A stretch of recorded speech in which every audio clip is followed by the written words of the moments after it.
الحمد لولیہ والصلاۃ علی نبیہ، حضرت آدم و حوا کو جنت سے زمین پر بھیج دیا گیا۔ اس کا پس منظر کیا تھا اور اس کی حکمت کیا تھی؟ ان باتوں کو سورہ بقرہ کی آیت نمبر 36 کے تناظر میں سمجھنے کی کوشش کرتے ہیں۔ فَأَزَلَّهُمَا، ان کو پھسلا دیا، الشیطان، شیطان نے، عنہا، اس سے، فَأَزَلَّهُمَا الشَّيْطَانُ عَنْهَا، شیطان نے ان دونوں کو اس سے پھسلا دیا۔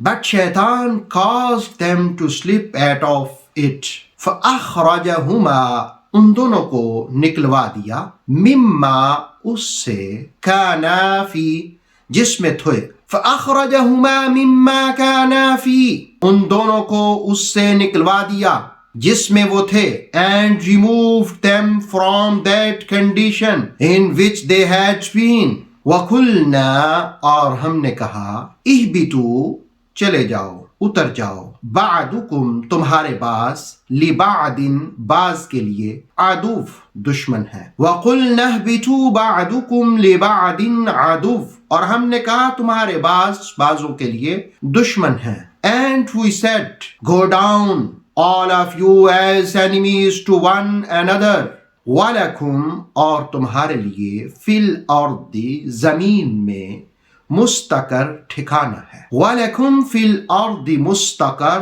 اور تمہارے لیے زمین میں ٹھکانہ ہے، and you will have upon the earth a place of settlement، وَمَتَاعٌ، اور فائدہ اٹھاؤ، إِلَى حین، ایک مقررہ مدت تک، وَمَتَاعٌ إِلَى حین، اور ایک مقررہ مدت تک فائدہ اٹھاؤ، and provision for a time۔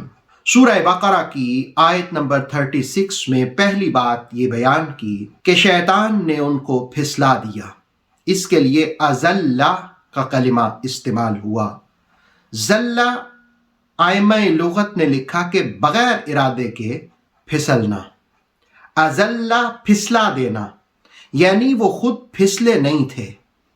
دراصل اللہ رب العالمین نے انسان کو اپنا نائب بنایا، خلیفہ بنایا، اور ایک منصوبہ بندی کی کہ شروع میں جنت میں اور پھر زمین میں بھیجنا ہے۔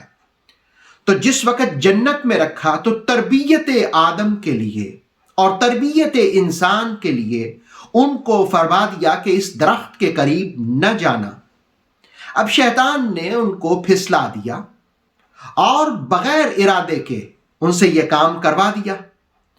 اب اصل میں اللہ رب العالمین نے ایک منصوبہ بندی، ایک تدبیر فرمائی، اور اس تدبیر کے تحت ان سے کہا کہ اس کے قریب نہ جانا، لیکن چونکہ ان کو زمین پر بھیجنا تھا، اس کا ایک پروسیس چلانا تھا، اور اس کی حکمت یہ تھی کہ اگر انسان جو آدم کی اولاد ہوگی، اگر وہ کبھی پھسل جائے تو وہ توبہ کر لے، وہ استغفار کر لے، اس لیے کہ جس وقت استغفار کریں گے تو اللہ رب العالمین ان کو پاکیزگی عطا کر دے گا۔ تو اس کا پس منظر یہ ہوا کہ اللہ رب العالمین نے ایک منصوبہ بندی کے تحت انسان کو جنت سے زمین پر بھیجا اور اس کا ذکر کیا۔ اب اس میں کردار شیطان نے ادا کیا۔ اب شیطان کا کردار قیامت تک انسانیت اور آدمیت کو یہ سکھاتا ہے کہ اے لوگو، اگر تم نیکی کی راہ پر بھی چلو گے تو شیطان تمہارا دشمن ہے، وہ تمہیں ورغلانے کی کوشش کرے گا، تمہیں پھسلانے کی کوشش کرے گا، تو تم بچ کے رہنا، اس کے ہتھے نہ چڑھنا، اور اگر کبھی تمہیں وہ پھسلا بھی دے تو تم توبہ کا دامن نہ چھوڑنا، استغفار کرنا۔ دوسری چیز جو اس آیت سے ہم سیکھ سکتے ہیں وہ یہ ہے کہ اللہ رب العالمین نے فرمایا کہ تم زمین پر چلے جاؤ۔ اس کے لیے لفظ استعمال کیا، اہبطوا، گو ڈاؤن، زمین پر چلے جاؤ۔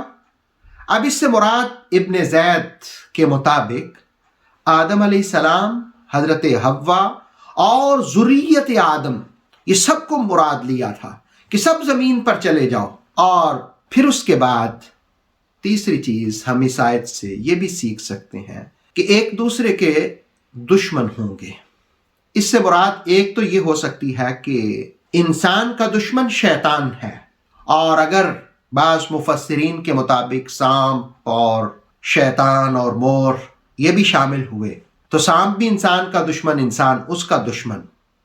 اور ایک مفہوم یہ بھی لیا جا سکتا ہے کہ بعض انسان انسانوں کے دشمن۔ خیر یہ مختلف تفسیری آراء ہیں، تو جو اس کی اطاعت کرنے والے ہوں گے وہ ایک دوسرے کے دشمن نہیں ہوں گے۔ تیسرا جو لیسن ہم سیکھ سکتے ہیں اس آیت سے کہ جو اللہ کی اطاعت کرنے والے ہوں گے، جو مصطفیٰ کریم علیہ السلام کے ماننے والے ہوں گے، وہ ایک دوسرے کے دشمن نہیں ہوں گے۔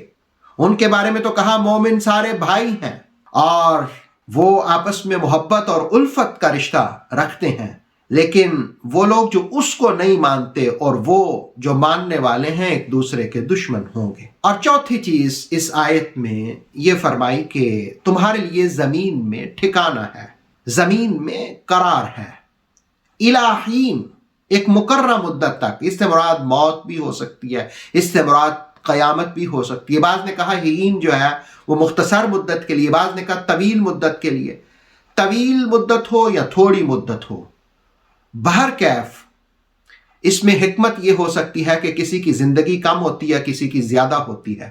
موت تک اور قیامت تک اللہ رب العالمین نے اولاد آدم کو زمین پر بھیج دیا تاکہ یہ زندگی بسر کریں۔ اللہ رب العالمین سے دعا ہے کہ اللہ رب العالمین اس آیت کے مفاہیم سمجھنے کی اور جو اس میں تربیتی باتیں ہیں انہیں ہمیں اپنانے کی توفیق عطا فرمائے۔ ان میں پہلی بات یہ ہے کہ شیطان کے شر سے بچنا۔ دوسرا درس یہ ہے کہ اگر کبھی شیطان پھسلا دے تو استغفار کرنی چاہیے۔ اور تیسرا درس یہ ہے کہ ایک دوسرے کی دشمنی نہیں اختیار کرنی چاہیے بلکہ پیار اور محبت کو اختیار کرنا چاہیے۔ اور چوتھی چیز یہ ہے کہ ایک مقررہ مدت تک اللہ نے زندگی دی ہے، اس میں اچھے اعمال کرنے چاہیے۔ اور پانچویں چیز کہ قرآن سے اپنا رابطہ مضبوط رکھنا چاہیے۔ اللہ رب العالمین عمل کی توفیق عطا فرمائے۔ اتھینٹک اسلامک نالج کے لیے نور وحی یوٹیوب چینل کو سبسکرائب کریں، بیل آئیکن پر لازمی پریس کریں تاکہ ہر آنے والی نیو ویڈیو آپ کو ٹائم پر مل سکے۔ ویڈیو کو لائک کریں اور دوستوں کے ساتھ شیئر کریں۔ جزاک اللہ۔